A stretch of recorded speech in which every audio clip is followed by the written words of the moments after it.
हम पिछले 5 दिन से धरने पे चल रहे थे और हमारी पिछले 3 दिन से भूख हड़ताल चल रही थी। हम प्रशासन से कोई प्रशासनिक वो नहीं मांग रहे थे, हम तो सिर्फ अपना हक मांग रहे थे। जो हमने आलू पैदा करके दिया था उसका पैसा मांग। हमारे साथ जबरदस्ती की गई, हमारा तंबू उखाड़ के फेंक दिया गया। हमारे बाबा ये अंदर तंबू के थे, सारा तंबू इनके ऊपर आके गिरा, गद्दे उठा के फेंक दिए गए। और पुलिस प्रशासन से कहा कि और फोर्स चाहिए और बुलाओ और इनको एम्बुलेंस से भरो और इनको बाहर फेंको।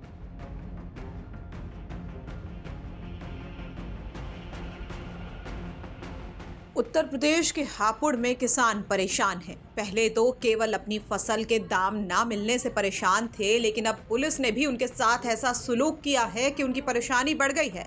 हालांकि ऐसे में हापुड़ के किसानों की मांग के समर्थन में अखिलेश यादव उतर गए हैं। दरअसल बीते 5 दिनों से हापुड़ में आलू किसान शांतिपूर्ण धरना दे रहे थे। उनकी मांग ये थी कि बेंगलुरु की उत्कल कंपनी ने कॉन्ट्रैक्ट फार्मिंग पर हापुड़ के किसानों से आलू की खेती करवाई, लेकिन किसानों का करोड़ों रुपया लेकर उत्कल कंपनी फरार हो गई है। आरोप है कि उत्कल प्राइवेट लिमिटेड कंपनी ने किसानों को आलू के बीज महंगे मूल्य पर उपलब्ध कराए और उसके बदले में उत्पादन को भी महंगे मूल्य पर ही खरीदने का भरोसा दिलाया था। कंपनी के जो प्रतिनिधि थे वो लगातार इन किसानों के संपर्क में थे। नवंबर 2024 में हुए इस कॉन्ट्रैक्ट के तहत कंपनी ने हापुड़ के कन्या, कल्याणपुर, बाबूगढ़ और आसपास के गांवों में सैकड़ों किसानों और मेरठ के कई किसानों को ये बीज प्रोवाइड करवाया था। किसानों ने कंपनी के साथ लिखित समझौते भी किए थे। इसके बाद फरवरी 2025 में आलू की जो पूरी पैदावार हुई उसको कंपनी को सौंप दिया गया, लेकिन किसानों को कोई भी पेमेंट इसका नहीं मिला, ऐसा आरोप लगाया जा रहा है।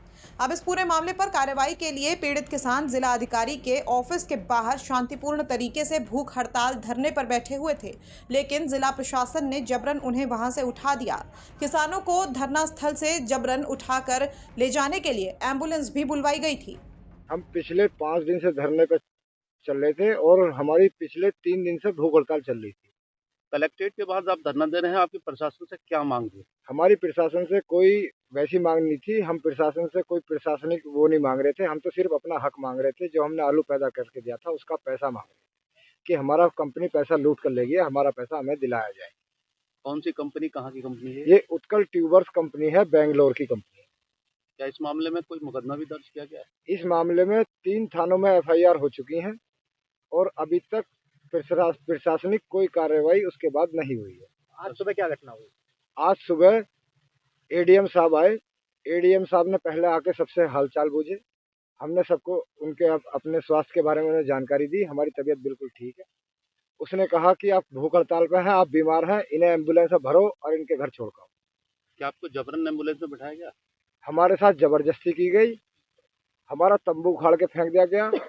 हमारे बाबा ये अंदर तंबू के थे, सारा तंबू इनके ऊपर आके गिरा, गद्दे उठा के फेंक दिए गए। और पुलिस प्रशासन से कहा कि और फोर्स चाहिए और बुलाओ और इनको एम्बुलेंस से भरो और इनको बाहर फेंको। आज लखनऊ से प्रमुख सचिव भी आए हैं, क्या मुलाकात करने का आपका कोई समय तय था उनसे? हमारा कोई समय तय नहीं था, ना हमें पता भी नहीं है। प्रशासन ने जो काम करा है ये हमारी बात आला अधिकारियों तक या आला प्रशासन तक ना पहुंचे, उसको रोकने का काम करा है। जबरन बैठाया गया आपको? जबरन हमको वहां से उठाया गया है। अब धरना प्रदर्शन आप कहाँ पे कर रहे हैं? अब हमें एक इन्होंने आश्वासन देके यहाँ से कि इस तरीके से मीडिया में बात फैल जाएगी, दबाव में आके विकास भवन में लाके हमको बंद कर दिया गया है। फिलहाल हम सब यहाँ विकास भवन में बैठे हैं। वहीं अब इस बीच सपा प्रमुख अखिलेश यादव धरनारत किसानों के समर्थन में सामने आ गए हैं। अखिलेश यादव ने किसानों के समर्थन में सोशल मीडिया पर एक पोस्ट किया और बीजेपी को किसान विरोधी बताते हुए उन्होंने घेरा है। उन्होंने कहा कि बीजेपी किसानों को उनकी जमीन से बेदखल करना चाहती है। अखिलेश यादव ने पोस्ट में लिखा कि हापुड़ के आलू किसानों का भुगतान तत्काल हो, यही हमारी मांग है।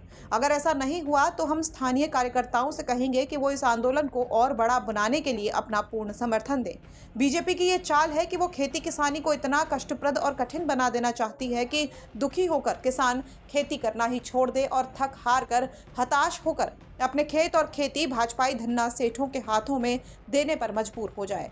भाजपाई पहले खेती पर कब्जा करेंगे, फिर खान पान की हर चीज को मनमाने दाम में बेचकर बेतहाशा मुनाफाखोरी करेंगे, महंगाई बढ़ाएंगे और आखिर में ये जमीनों पर कब्जा कर लेंगे और किसानों को उनके ही खेतों पर मजदूर बनाकर फिर उनका शोषण करेंगे। सवाल यह है कि किसान बीज, खाद, पानी, बिजली के लिए लड़े या फिर सूखा, बाढ़, कीट के हमलों से, या क्षतिपूर्ति के लिए भ्रष्ट सरकारी कर्मचारियों, बीमा कंपनियों से, या पैदावार का भुगतान न करने वाली कंपनियों और मिलों से, या फिर ऐसी शोषणकारी कंपनियों व मिलों से चंदा कमीशन लेकर उनको बचाने वाली और सैकड़ों किसानों की जान लेने वाले काले कानून लाने वाली किसान विरोधी बीजेपी सरकार से। जो उत्तर प्रदेश सरकार आलू खरीदी के लिए करोड़ों रुपए के आवंटन करने की बात कह रही थी, वो अब कहां है? बीजेपी सरकार ने किसानों को हमेशा ठगा है, निंदनीय। बीजेपी जाएगी तभी खेती मुस्कुराएगी। तो किसानों को इस मुद्दे पर सपा प्रमुख अखिलेश यादव का समर्थन मिलता नजर आ रहा है। बता दें कि आलू भुगतान की मांग को लेकर किसान 5 दिन से भूख हड़ताल पर बैठे हुए थे। पुलिस और प्रशासन की टीम ने कलेक्ट्रेट परिसर में किसानों को जबरन हटा दिया है। किसानों ने प्रशासन पर मामले में उनकी बात ना सुनने का भी आरोप लगाया है। बहरहाल किसानों को कब तक इस पूरे मामले पर न्याय मिल पाता है, ये देखने वाली बात होगी। हापुड़ से देवेंद्र शर्मा की रिपोर्ट, यूपी तक। तो लखनऊ यूनिवर्सिटी में जो आपका छात्र जीवन था वो कैसा था? क्योंकि कहा गया कि अभय सिंह भी आपके आसपास के ही थे। नहीं, तब तक तो हम लोगों के संबंध थे और हमसे एक वर्ष पहले आ गए थे अभय यहाँ पे लखनऊ यूनिवर्सिटी में। मैं जो है एक वर्ष बाद आया यहाँ पर। तो आए थे तो हम लोग, ये था कि ग्रेजुएशन कंप्लीट करने के बाद हमारी एक अपनी जो इच्छा थी, जो हमारा एक शौक था कि शॉर्ट सर्विस कमीशन के थ्रू, ओटीए के थ्रू आर्मी ज्वाइन किया जाएगा। 8 साल बाद छोड़ा जाएगा। वीआरएस के प्रोविजन था उसमें 8 साल के बाद। तो हमने कहा फिर वापस आ जाएंगे, राजनीति करेंगे। क्योंकि हमने डिसाइड कर लिया था कि हमको पॉलिटिक्स करनी है, चुनाव लड़ना है, जनता की सेवा करनी है। हम लोग 80 के दशक में हमने देखा है, जो कभी कभी जो दलित मूवमेंट में देखता हूँ, दलित नेताएं कभी कभी नेता लोग आक्रोश भी व्यक्त करते हैं, बहुत कुछ जायज भी लगता है। लेकिन अब समय के साथ बहुत सुधार हुआ, तो उनको भी अपने बात विचार में सुधार लाना चाहिए। छुआछूत जैसी स्थिति 80 के दशक तक हम लोगों ने अपने बचपन में देखी थी। हमारे यहाँ मजदूर जो काम करते थे दलित, तो वो जान लीजिए अपना चप्पल पहन के भी नहीं आते थे। ऐसी छुआछूत आपने देखा है? देखा है मैंने। बड़ी पीड़ा होती थी। हम लोग बहुत छोटे थे, लेकिन लगा क्योंकि हम उनके बच्चों के साथ खेलते थे, उसके लिए लोग गांव मना किया जाता था, नहीं कैसे उनके साथ खेलते। मुझे अजीब सा वो लगता था। बताइए अभी हम लोग किस, चूंकि मैं कलकत्ता पैदा हुआ था, वहां पढ़ रहा था, स्कूलिंग मेरी वहीं हुई अप टू 8th, तो मुझे लगा वहां तो जातिवाद था नहीं, हम लोग मोहल्ले में सब लोग एक साथ खेलना भी न, गाँव में आते हैं ऐसा स्थिति है। तो एक धीरे धीरे हमारे अंदर एक भाव इस तरीके का हुआ, नहीं यार सोसाइटी में सभी को एक साथ रहना चाहिए। तो हमारे बहुत अपने घर के अंदर ही अपने तमाम क्वेश्चन हम अपने माता पिता से करते रहे। तो फिर धीरे धीरे मन में विचार पैदा होते चला गया, तो बढ़ गए। उसके बाद मैं आपको बताऊं, एक बार हमारे यहाँ एक इंटर कॉलेज है हम लोगों का, तो गांव पे हम लोगों के पूर्वजों का कॉलेज है वो। एक हमारे यहाँ प्रबंधक थे स्वर्गीय सूर्यनारायण सिंह जी, अब तो डेथ हो गई उनकी, और वहां पे इस समय जो प्रबंधक हैं आदरणीय विजयपाल सिंह, उसमें प्रिंसिपल हुआ करते थे। तो एक बार फीस बढ़ा दी गई वहां पर, और फीस बढ़ा दी गई स्कूल में। तब कोई संसाधन स्कूल में पैसा इतना मिलता नहीं, टीचर्स को सैलरी मिलती थी, बाकी तो कोई ऐसा डेवलपमेंट को लेके कोई फंड जाता नहीं था। तो ये बाकी 100 रुपए की फीस बढ़ा के कुछ बेंच और डेस्क वगैरह लेने की बात थी बच्चों की। तो हमारे यहाँ गांव के तमाम, मैं यूनिवर्सिटी आ चुका था, तो तमाम हमारे यहाँ से दलित वर्ग के लोग आए, भैया 100 रुपया लगा दिया गया। 92 की बात होगी, 92-93 की। तो हम लोग कहाँ से देंगे पैसा नहीं है।